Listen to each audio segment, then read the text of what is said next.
Hello YouTube. So today we're going to be making stuffed crust pepperoni pizza and we're just going to jump right in because your time is valuable.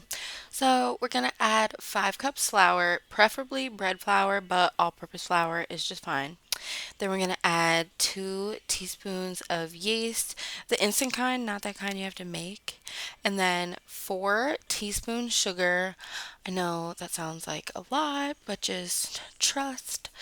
Then we're going to add salt. So we're not going to add the entire tablespoon of salt because I want you to feel free to add all of your favorite seasonings and like whatever those may be. Like let your heart go wild because this is why it's going to end up tasting good to you. I feel like all the other videos forget this and then the pizza tastes bland and it's like what the heck. Okay, so then we're going to go to our wet ingredients, which are going to be 4 tablespoons oil, preferably olive oil, but any oil will work. I think you should add a tablespoon of minced garlic, but live your best life. And then we're going to add 2 cups of warm water. The warm water is going to help all the dry ingredients bind, and then you're just going to start mixing your heart out. Whether or not you plan to use a mixer to mix your dough, I still think that you should pre-mix by hand because if you don't, your dough is just going to ride up your mixer's arm. And this is the little mixer arm that I use. If you want to be my fairy godmother and tell me why it rides up the arm, then say lovey. But once your dough is doughing, you're going to get your glass bowl out, spray it with some cooking spray, plop her in, and grab your saran wrap. So, my word to the wise with the saran wrap is to just put it on, spray it, and then flip it over because then your dough isn't sticking to the saran wrap and it's just an annoying step that you can totally skip. So, an hour later, we are looking at this girl and yum, she thick. So now that your ancestors are officially jealous of your pizza making skills, go ahead and squeeze your dough. And it's going to look like this because you're a professional.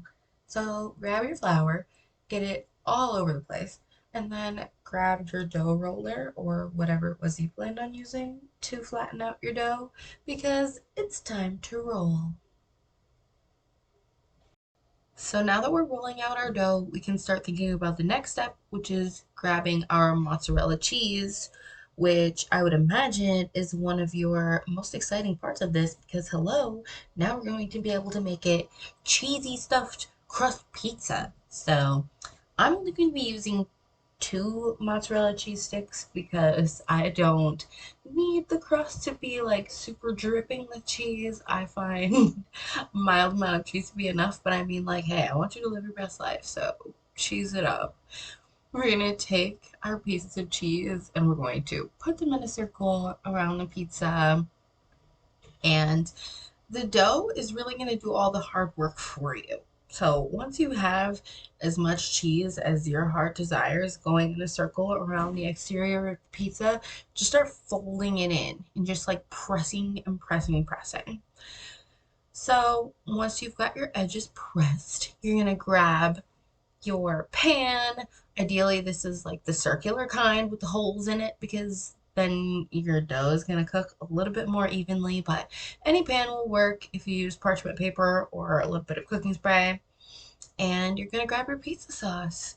So slap it on, rub it in, and listen, guys, this is the important part. You're making thick stuffed crust pizza. Now is when we pre bake.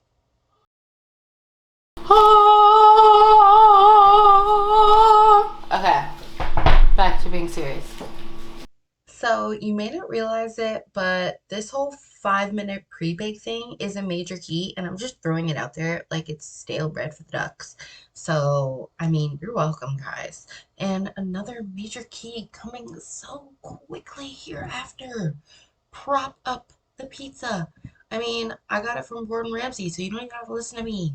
It's not my advice. Just do it. It makes sure that the whole bottom is like getting air and getting crispy. So then this piece of advice is from me. Spinach, spinach, spinach, yo. Your body will thank you. Okay? Just don't question it. Move right along to le cheese. Cheese, cheese, cheese, man. hit it up with the cheese. Just like you just hit it up with the spinach, hit it up times 3 with the cheese. Cheese, cheese, cheese. As our final step is finally here, we hope that you're looking at an oven that's already 450 degrees because you're slapping pepperonis on this beautiful lady and you're throwing her in for 15 minutes. And I don't know why you decided to make this pizza, whether it's because you realize how cheap you could make pizza on your own, or if you're just looking to make something from scratch or impress a family member or a first date, or you're looking like for a hands-on activity or like something for a kid's party or something like that. Maybe you just really wanted to show Granny like what from scratch really means. Got that, Granny?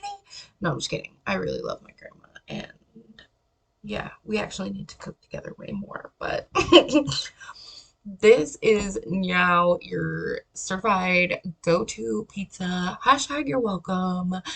I don't know what your reason was or how amazing it turned out for you, whether it was like level 100 amazing or like level a million amazing, but you can totally take all the credit for it.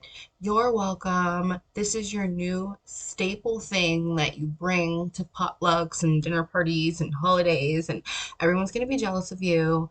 So you're welcome and live your best life. Just burn the shit out of it. Stab you. You got salt and bringing it towards the camera. Oh, that was sucky as well. We're trying again.